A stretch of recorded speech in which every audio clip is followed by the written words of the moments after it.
head of FCC, to join. And Jessica, to get started, we have a small surprise for you. So what we're going to show you is how we can create a Jessica agent in matter of seconds. Okay, so anybody can go to join39.org and you can sign in. And I'm going to start creating a Jessica agent here on the fly. So there is, agent named Jessica, and we're going to have your username for Jessica. And all I did was I just asked Perplexity about who's Jessica, and share the details of her background and her work at FCC. And I just kind of copy pasted everything that Perplexity told me about you. Hopefully it's correct. And I added that as part of your background. Okay, here, your education, your work at FCC, and so on. I just copy pasted it here. And then I said, anything that you answer, make it sound, usually make it funny. Okay. And then we have your chat ready to go. So, these are hundreds of different agents that people have created. Some of them right now online. So there's a Jessica agent, and I can say, hey, where did you study? Right? That's the Jessica agent. And it says, hey, you studied in Wesleyan, and it's trying to be a little bit more funny. And then, we can ask some other questions, or we can say, hey, instead of being funny, can you maybe speak in a different language? Okay. Let's see if I can do this. So I'm going to say, maybe answer in Spanish.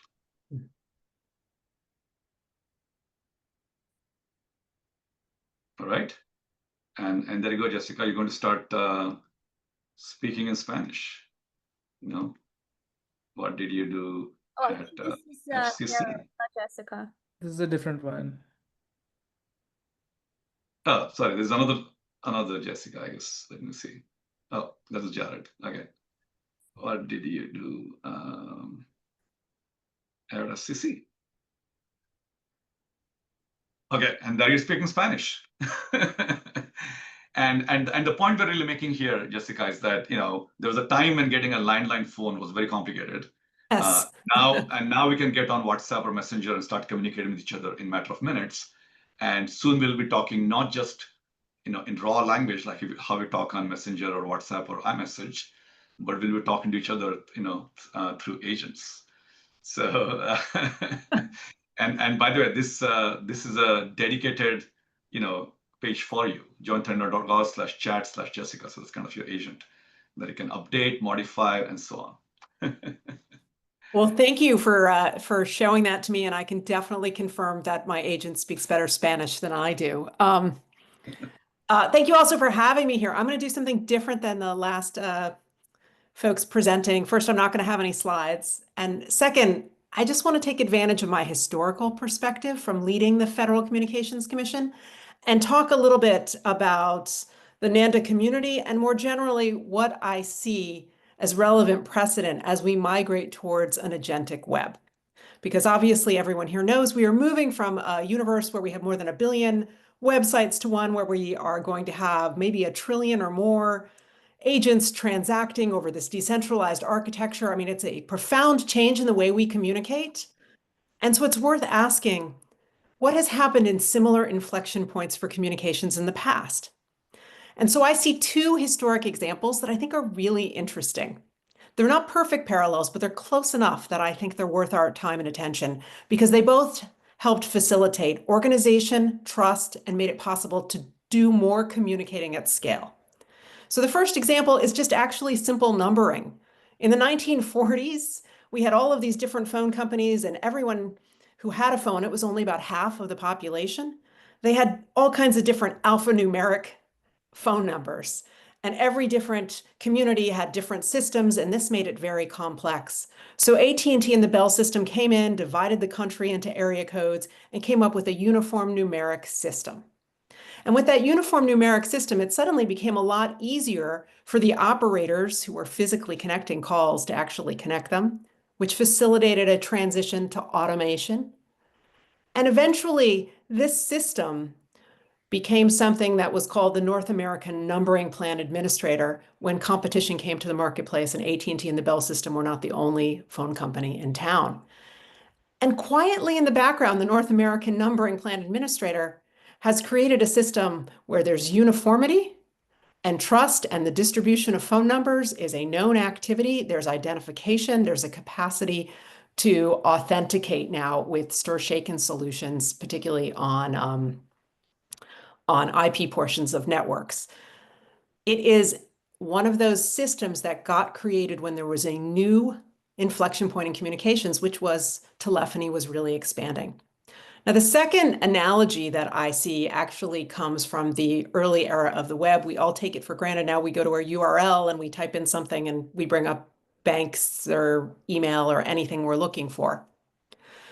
It didn't start that way, as everyone here knows. And in fact, the early web address system was largely kept, in fact, manually initially by a computer science researcher at the University of Southern California named John Postrel, who had worked on early DARPA initiatives associated with the internet. And he was keeping this registry of websites and started to evolve to the DNS system, and he was still keeping it. And in fact, he was so influential that he actually distributed out the top-level domains to countries around the world. It's why, for instance, .fm, which you might think involves frequency modulation and radio systems, actually is for the Federated States of Micronesia.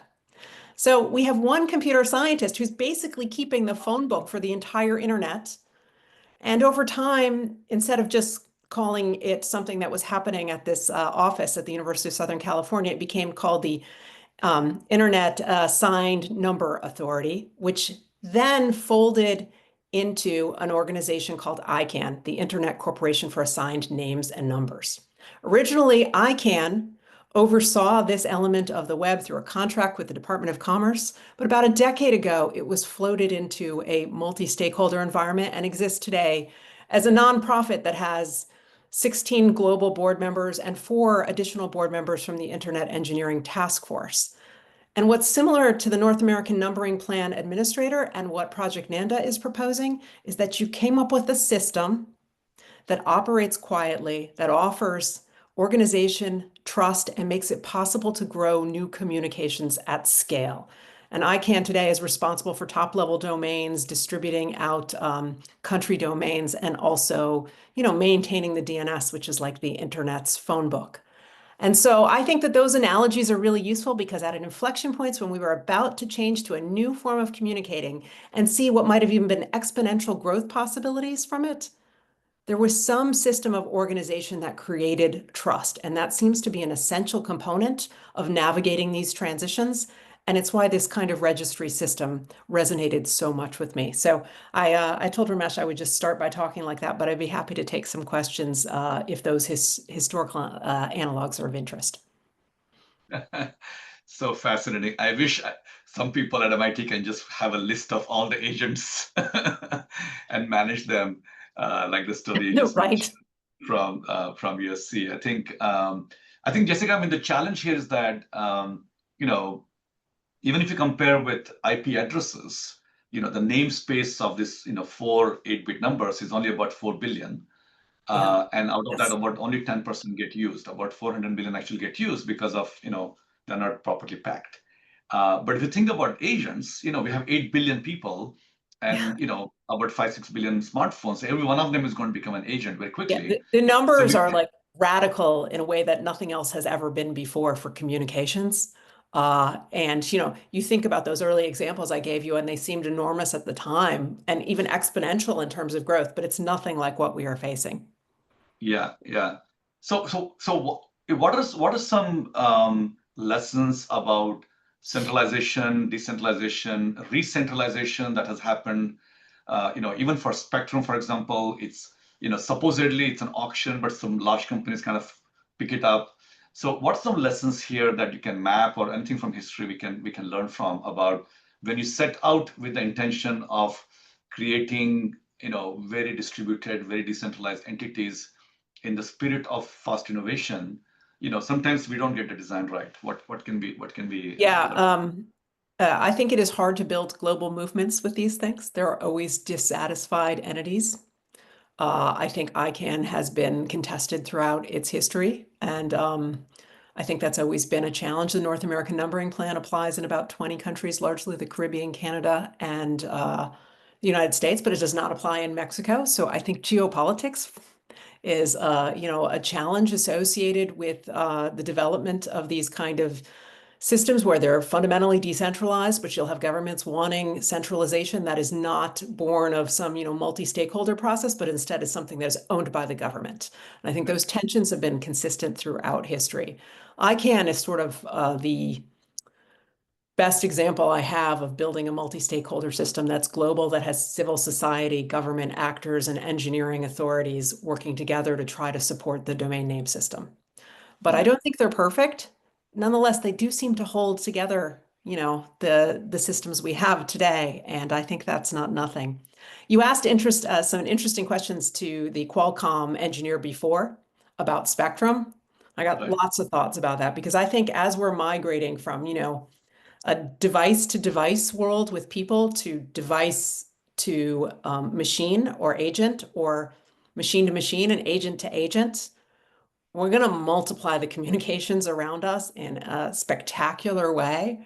And of course, the airwaves around us, which manage so much communications, are finite, and their efficient distribution is really important to prepare for this moment.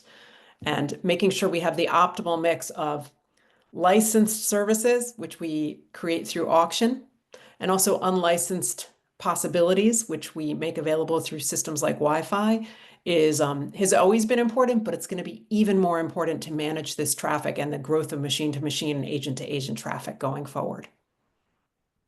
What are your thoughts on any similarities about throttling or a preferred access or a lot of things that happen in the internet era? Are there risks in the agentic world? Because as Yes. I said, first of all, the numbers are going to be huge. Hopefully, there are many players, so there's some kind of a checks and balances in the system. Um, do you think there is a concern that like very like mom and pop stores or small shops will not get certain resources, they will not get listed properly? Will there be some kind of auctions, certain kind of resources? How do you see this playing out, I and think what do we need to do to protect yeah, what do we need to do to protect the the main street from Wall Street? I think that with communication systems generally, you always have questions of non-discrimination and discrimination with traffic. Right. You can set up compensation systems for the exchange of traffic that is biased towards one or the other. You can set up regulatory regimes that require non-discriminatory treatment. You can adapt protocols that make everyone put a premium on non-discriminatory treatment. You have to be really intentional about what you do because over time, most commercial actors will have incentives to favor some traffic over others and to build relationships into their infrastructure that are discriminatory. So I think that's a really important question to ask. I don't have clean answers for you right now, but I do think it is something that everyone needs to keep an eye on. Yeah, I think I'll share with you one of the open secrets in the community. I'm not taking any sides. So if you think about just Anthropic versus OpenAI, so Anthropic released MCP, and the rumor is that one of the reasons they had to create MCP out there is because OpenAI was setting up relationships with individual companies, like Shopify, like Booking.com, and so on, so that you can access those services directly from ChatGPT in OpenAI. Yeah. I mean, And every then, commercial actor, particularly those that are large and powerful, will have incentives to try to build those relationships. So how do we build a framework that is more compelling than a fragmented universe like the one you just described? I think that's the question. yeah, and so I think the rumor is for Anthropic, the right way to handle this problem was to create this open source protocol, model context protocol (MCP) that we just heard, so that it doesn't require for Booking.com to create a special relationship with, say, Google or OpenAI. But once they open this up, anybody, any language model, including And use it. Anthropic, can Yes. can use it. So in a Yeah. way, No. it's a big win for the open ecosystem because not the dominant player, but maybe the second or third dominant player like Anthropic was able to open up this ecosystem. My question Yeah, to you and by the is, way, that how do comes we from make the sure? power of having some competition in this space where you Right, get different incentives, and power of openness is its own network effect. And choosing to pursue that has opportunities for growth here that I think right. MCP allows us all to exploit. Yeah. So whether this rumor is true or not, I mean, clearly, I know Nick is here. I'm sure he has no permission to address this question, but Nick, you're welcome to come on and talk about MCP and how it benefits the overall ecosystem. Although OpenAI also had some other good solutions before MCP, I would say technically they're very solid as well, but MCP took on. I think it's just an interesting play and. As I showed a diagram right in the beginning for kind of the landscape of a post-AI world, the communication is only a tiny, important but a tiny piece of the puzzle. As we said, like indexes and registries and exchanges of economy, the economy of agentic web, all these things have yet to emerge Yes. out there. So what are But some what there, are some there are always going to be commercial actors who have an incentive to use their scale to make them emerge and leverage them into their relationships with favored other commercial actors. And so what you were describing before is something to be on guard for. But I think that there is interest in seeing something that is more akin to the predecessors I described from numbering and the emergence of the internet, which is a system where all comers have a fair opportunity. Yeah, I think the good news is that, and I have been very fortunate. I have talked to pretty much all the top leaders in every company that matters in this space. And nearly all of them are very committed Mm. to creating an open innovation ecosystem. And we just saw that MCP, although it came from Anthropic, is now being adopted by Google and OpenAI Very and Microsoft broadly, and everybody yes. else.